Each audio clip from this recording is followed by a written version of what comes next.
Eu saúdo aos meus queridos irmãos, alunos da Escola Bíblica Dominical, com a graça e a paz de Deus e de nosso Senhor e Salvador Jesus Cristo.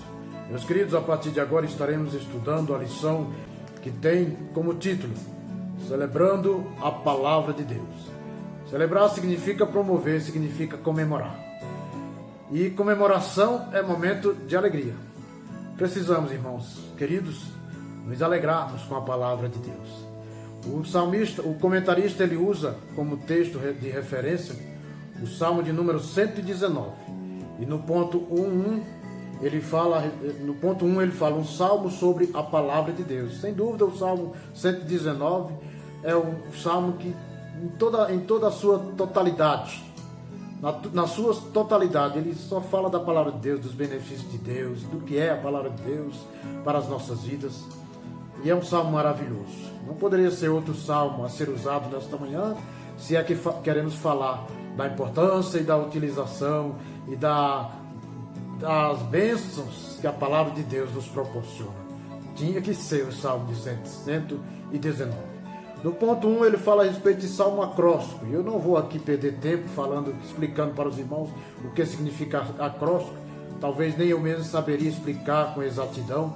Mas só dizer que o acróstico é um termo literário. Ele é usado em alguma composição literária. Tá, irmãos? Mas o que nós iremos aprender nessa manhã, e no final do tópico 1.1 fala, os 3 primeiros e os 3 últimos versículos foram projetados para serem, respectivamente, a introdução e conclusão da presente obra literária. Porque eu entendo que a intenção do salmista aqui era, sem dúvida, revelar ou externar o que ele entendia e a importância que ele dava à palavra de Deus. Então ele começa valorizando, expressando esse entendimento, essa conscientização que ele tinha a respeito da palavra de Deus, quando ele diz, bem-aventurados que trilham caminhos retos e andam na lei do Senhor. Ele começa assim e vai sucessivamente.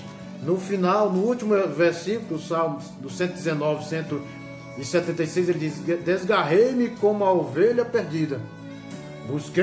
Busca o teu servo, pois não me esqueci dos teus mandamentos. Ou seja, todo salmo ele relata o quanto ele valoriza a palavra de Deus, a importância da palavra de Deus para a sua vida, e ele conclui dizendo que ele não se esqueceu dos mandamentos do Senhor. Isso é que é importante. O ponto 1.2 fala a lei e o testemunho. O que é lei?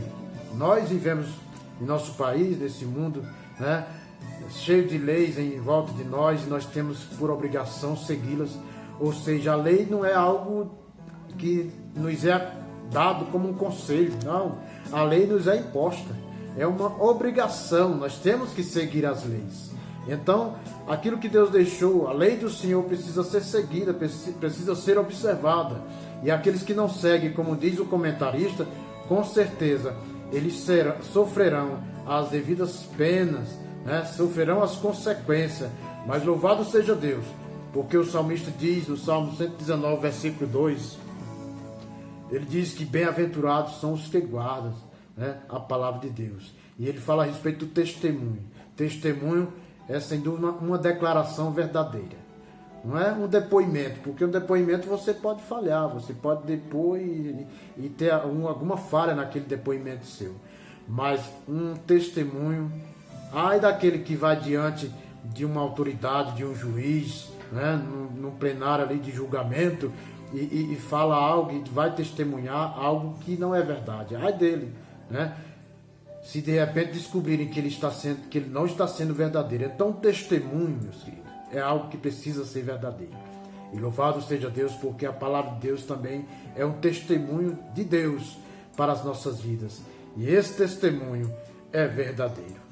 O ponto 1.3 fala os teus mandamentos e os teus estatutos. Mandamentos são instruções, são orientações que nós recebemos.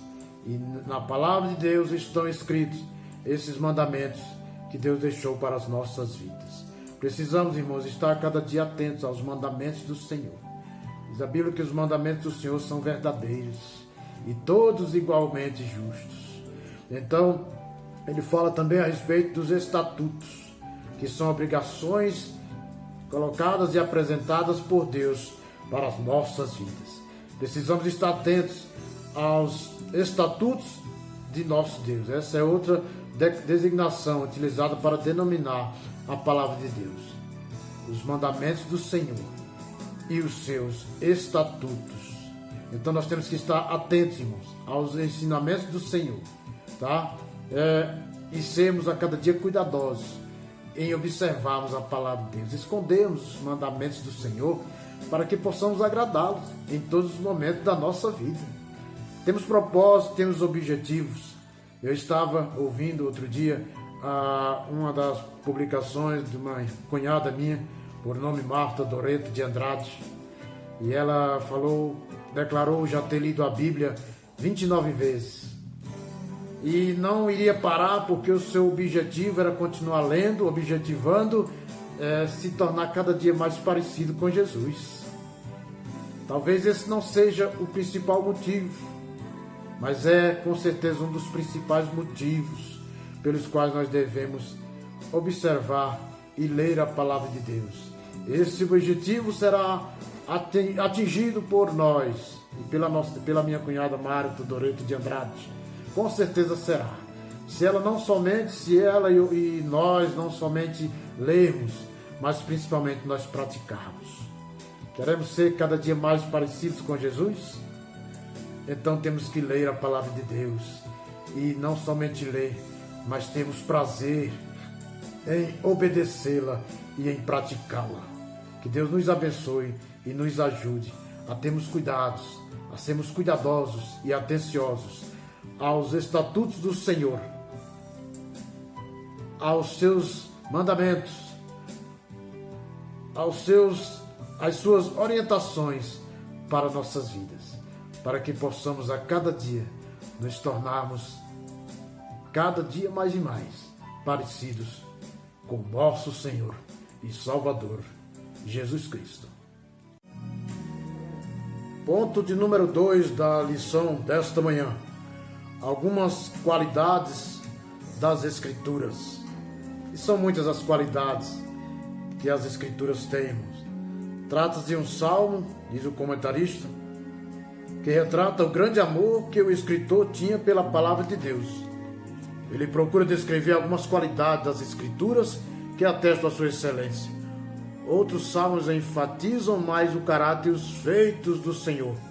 Ele destaca a sublimidade da palavra de Deus e a bem-aventurança de observá-la. E uma das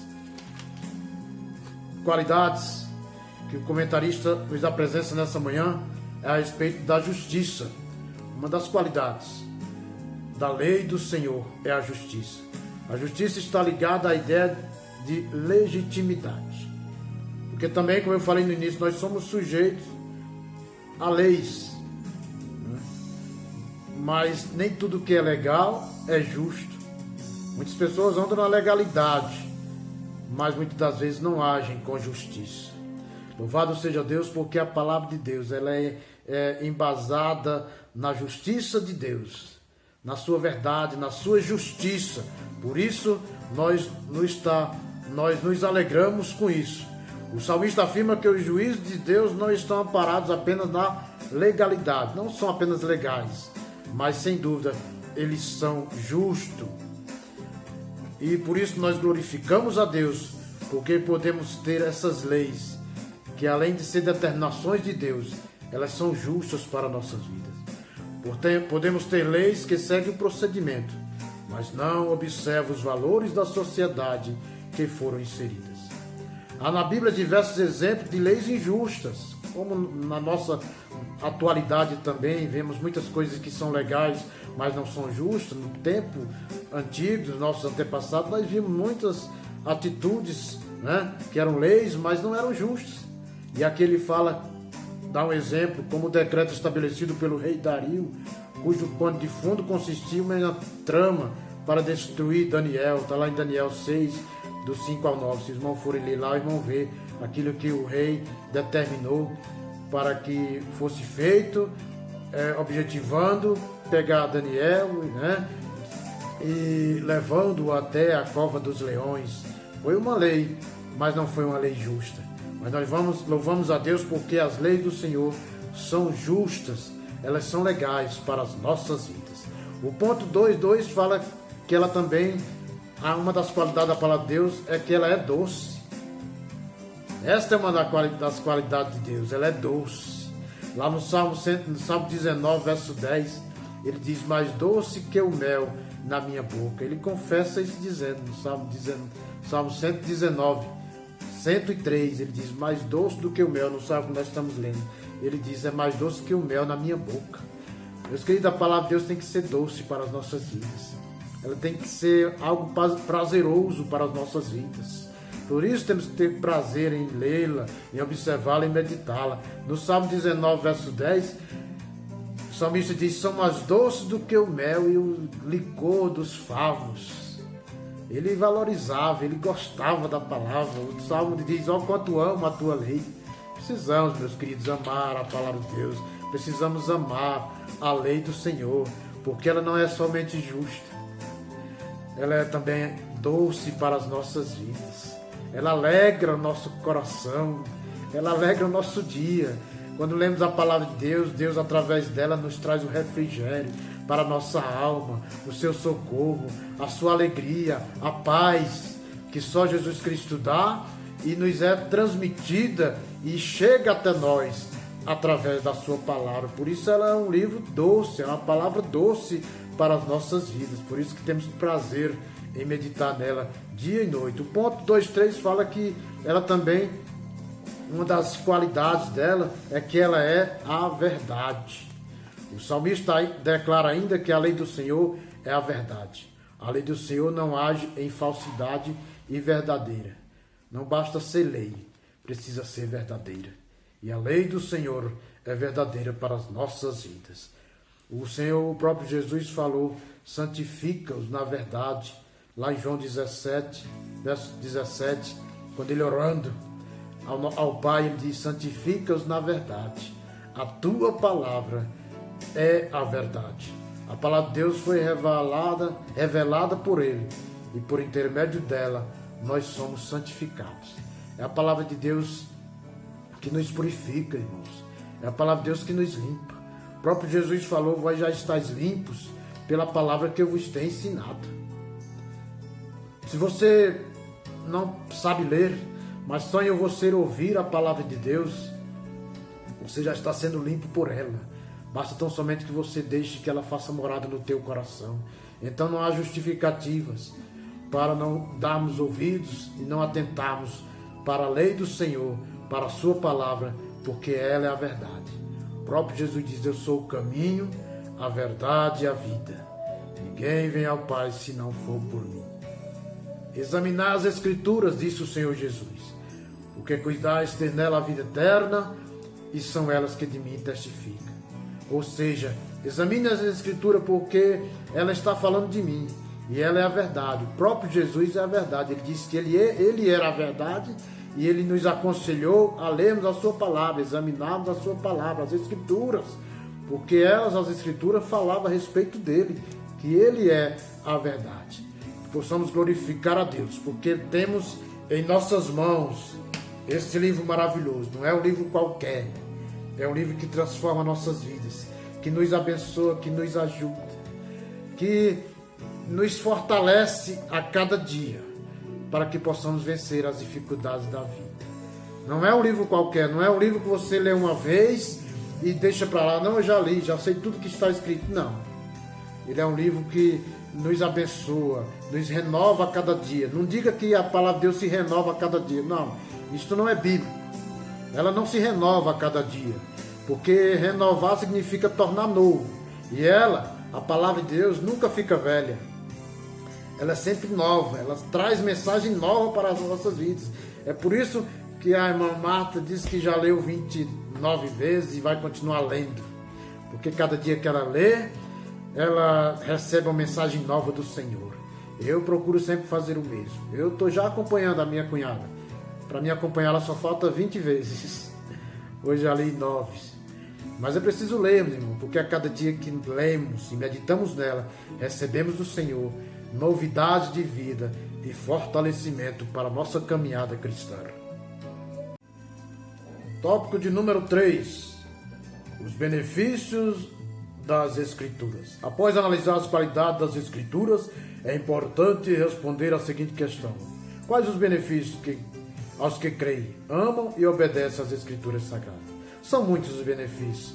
Nós que a conhecemos, nós que procuramos lê-la e meditar nela, nós somos beneficiados pela palavra de Deus. E um dos benefícios que recebemos do Senhor, do nosso Deus, é a liberdade. O salmista declara, no ponto 3:1, ele diz: liberdade. O salmista declara: e andarei em liberdade, pois busquei os teus preceitos.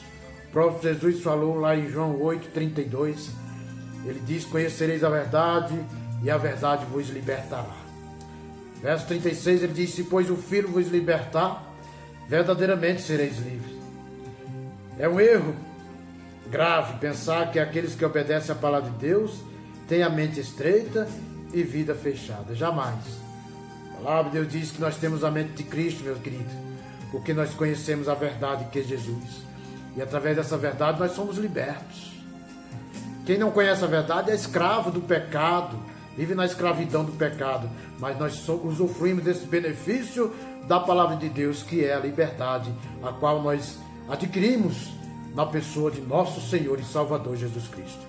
O 3:2 fala sobre estabilidade, que consiste em equilíbrio, firmeza, permanência, durabilidade. É a qualidade do que é firme. Você quer firmeza no Senhor?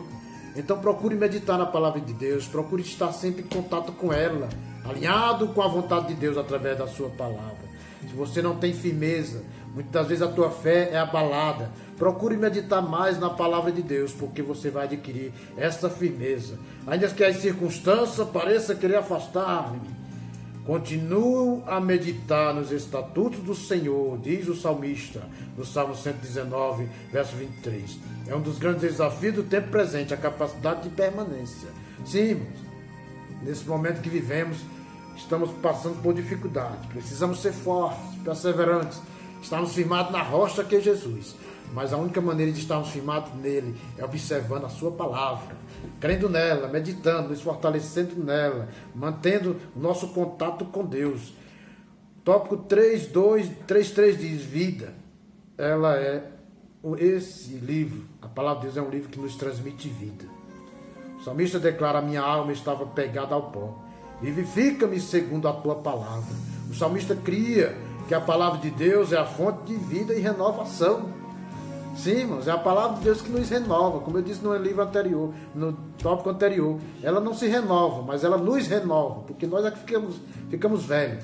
Ela não fica velha, ela não se renova, ela é novidade para nossas vidas a cada dia. O que se renova são as misericórdias do Senhor. A cada dia as misericórdias do Senhor se renovam, mas a palavra de Deus ela não se renova, ela é nova todo dia.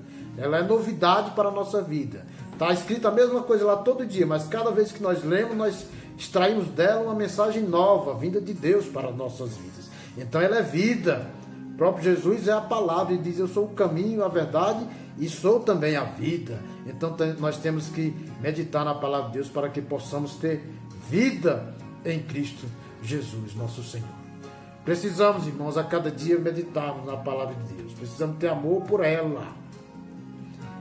Precisamos nos apegarmos mais a ela, precisamos ter amor à palavra de Deus, à lei do Senhor, aos estatutos, né, aos seus princípios, aos seus mandamentos. Chame, né? Eu tenho muitos sinônimos para a palavra de Deus, mas nós podemos resumir que a palavra de Deus é o manual de Deus para a conduta do homem. Dentre tantos outros nomes que o salmista expressa aqui nesse salmo, a palavra de Deus é esse livro, é esse manual de Deus para a conduta do homem. Se queremos andar em linha com a vontade de Deus, temos que praticar a palavra de Deus. No momento em que nós vivemos essa pandemia aí, quase não saímos de casa, mas a verdade é que muitas das vezes nós ficamos horas e horas em frente a uma televisão, né, ouvindo a respeito de Covid-19, usa ou não usa o cloroquina, usa máscara, tira a máscara, passa o gel, fica em casa, sai de casa, né? Ou seja, conselhos e orientações de pessoas que se dizem saber alguma coisa, mas que na realidade estão mais perdidas do que deficientes visual em tiroteio, né? Só ouvindo coisas que estão contaminando a nossa mente, poluindo a nossa mente, nos trazendo muitas vezes angústia, perturbações e a certas pessoas até desespero. Meu querido, seja inteligente. Use esse tempo que você não está saindo tanto de casa para proveito e utilização e que esse tempo seja benéfico para a tua vida espiritual. Faça um propósito com Deus. Eu vi outro dia, há muito tempo atrás, uma frase que dizia: seguir Jesus, o mais fascinante projeto de vida. É verdadeiramente um projeto maravilhoso, mas que requer de nós determinação, propósito, né? Firmeza em seguir ao Senhor. Faça um propósito com Deus. Da mesma forma que você acorda cedinho, já corre para a cozinha preparar aquele excelente café da manhã para se alimentar, você sente essa necessidade. Chega meio-dia, você já quer participar daquele almoço que você preparou. Por que não temos também esse desejo, essa iniciativa? Por que o estômago não dói quando nós não lemos a palavra de Deus, né, irmãos? É preciso que tenhamos também essa necessidade de lermos a palavra de Deus, essa carência. Mas, como eu disse, é um projeto maravilhoso, é um projeto fascinante seguir Jesus. Porém, é um projeto que requer de nós uma disposição de renunciar a muitas coisas, dessas coisas materiais. É um projeto que, sem dúvida, requer de nós, acima de tudo, renúncia, se é que queremos agradar a Deus. Portanto, meu querido, faça um propósito com Deus. Nós estamos aí exatamente faltando 200 dias, né, para terminar o ano, e a Bíblia contém 1189 capítulos. E eu te digo, se você começar hoje lendo a palavra de Deus, no final do ano, mais precisamente no dia 29 de dezembro deste ano, você terá lido a Bíblia por completo. Faça esse propósito. Se comprometa com Deus em ler a sua palavra todos os dias. Leia todos os dias 6 capítulos, a partir de hoje. E eu te garanto que no final do ano, como eu já falei, dia 29 de dezembro, você terá lido a Bíblia. Faltam 200 dias para terminar o ano. Mas ainda dá tempo. Comece hoje. E no final do ano você poderá dizer com segurança: eu já li a Bíblia, pelo menos uma vez na vida. Não é? Mas tudo é questão de propósito, meus queridos. Tudo é questão de determinação. A Bíblia diz que o reino de Deus é tomado por esforço. E os que se esforçam se apoderam dele. Entendeu agora por que eu falo e sempre termino os vídeos falando: está escrito, nem só de pão viverá o homem, mas de toda a palavra que sai da boca de Deus? Deus abençoe a todos. Continue com Ele. E até a próxima, se assim Deus nos permitir.